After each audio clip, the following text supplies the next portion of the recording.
Ray here. Now, do you know what the biggest lie the enemy has ever told? It's not you're going to be fine, you're going to be okay. It's not any of those things. It's time. Okay? It's either you have plenty of time or you don't have enough time.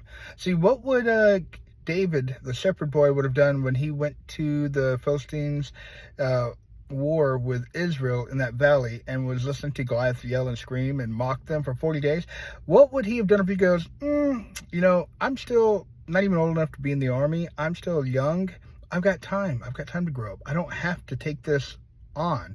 What would have happened if Abraham said, I'm way too old, which he did say a few times. I can't have a kid. I'm not even going to try. And Isaac was never born. So the question for you is, what's being told to you? What's being lied to you? Do you have enough time where you can take your time and I can do it eventually, or are you too old and not have any time? So when I was a kid, my mother would say, we're going to be back in 2 hours, 3 hours. I want your chores to be done at that point. So for me and my siblings, we're like, all right, we got 3 hours. I've got the kitchen. I can have it done in about 35 minutes, 36 minutes. So that means I can goof off for over 2 hours.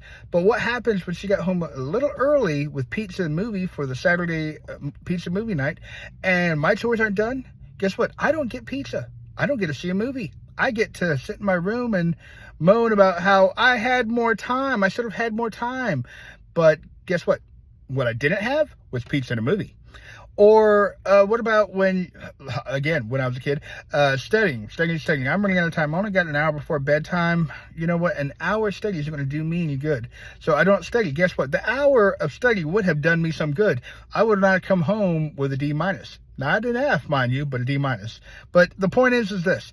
What is the enemy telling you? Is he telling you you have enough time? You have a calling in your life. Are you supposed to preach? Are you supposed to be ministering? Are you supposed to be teaching? Are you supposed to be an usher? Are you supposed to be a greeter? Are you supposed to be playing music? Are you a musician? Are you a song leader?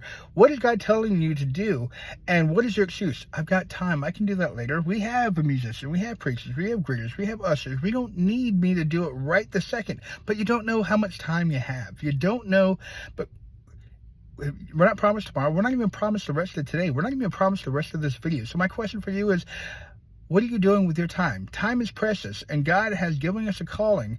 So what are you doing with your calling? Are you making excuses saying, I've got plenty of time, or you know what? I can't preach. I'm 40 years old. I've passed my expiration like some bad milk in the fridge that I have sniffed, and I was like, I'm going to try it anyway. Didn't go well. Don't do that.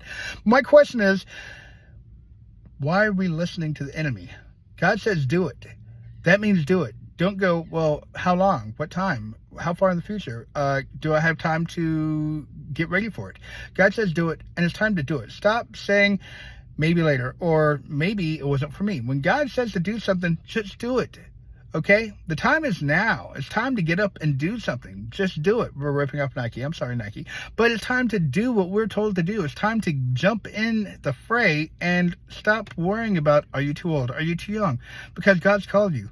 And if he says you're good, trust me, you're good. That's it for today. Don't waste any time.